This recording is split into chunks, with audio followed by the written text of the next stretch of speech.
What's the connection between my family and America's response to the attempt on Trump's life? I'm glad you asked. Let me tell you.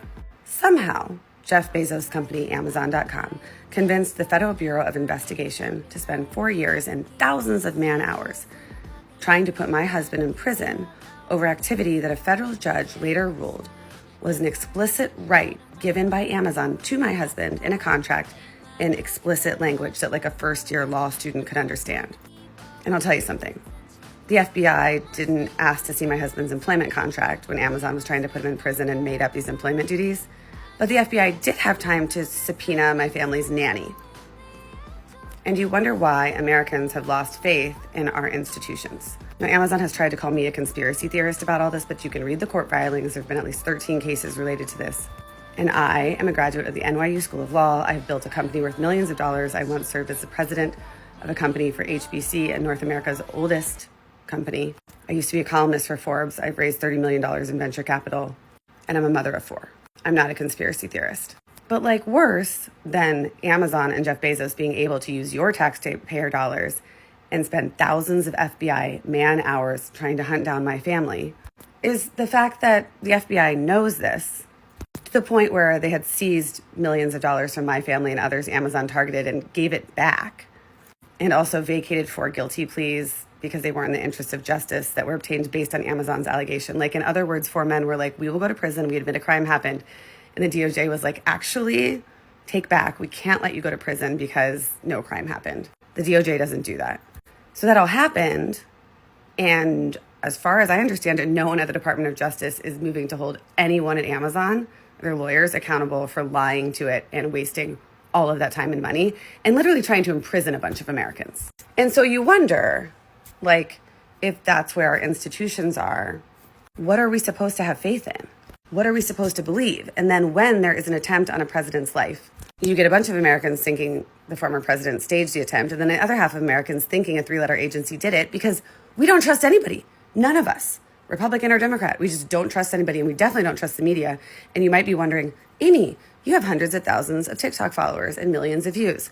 Why isn't this all over the media? Well, who owns the media? The people that fund the media. The media is a for-profit business, and they run on ad dollars. Who buys the most ad dollars? Amazon.com. Setting aside that Jeff Bezos actually owns media too.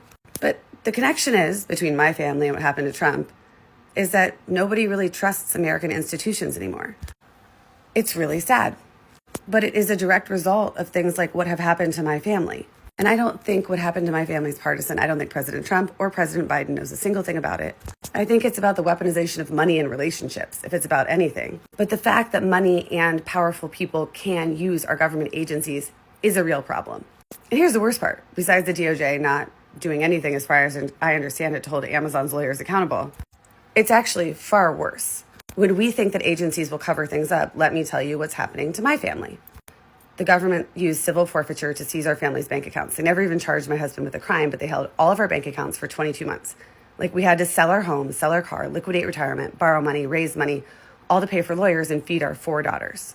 Anyway, we get the money back, 85% of it. And we had to settle with the government and promise not to sue them to get the money back. And we had to do that because Amazon was suing my husband and we needed to pay lawyers. Anyway, here's the point. We got the money back 2 years ago. DOJ ended their investigation, very publicly stated that.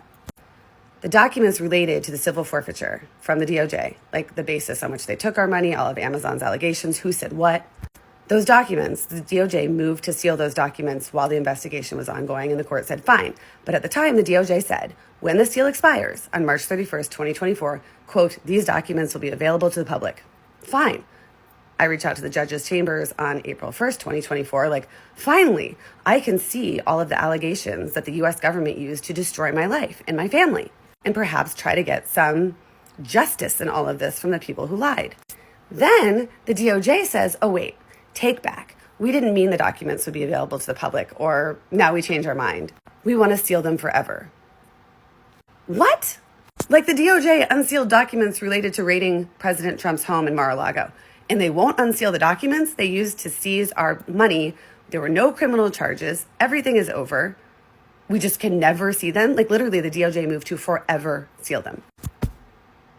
I mean, the only plausible explanation I can think is that they are criminally investigating the people who lied to them, which Lying to the FBI is a crime. They charge people with it all the time. It's why Martha Stewart went to prison, guys, who is an icon and a legend, but not a billionaire like Bezos. So is it that the DOJ is investigating the people that lied to it, or that they're just like protecting Amazon's lawyers because Jeff Bezos has so much power?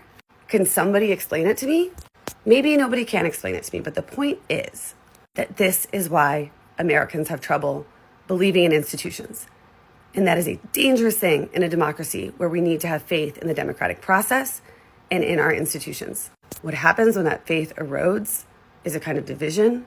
It's attempts on people's lives. It's a disregard for the media. We are unmoored from a truth now.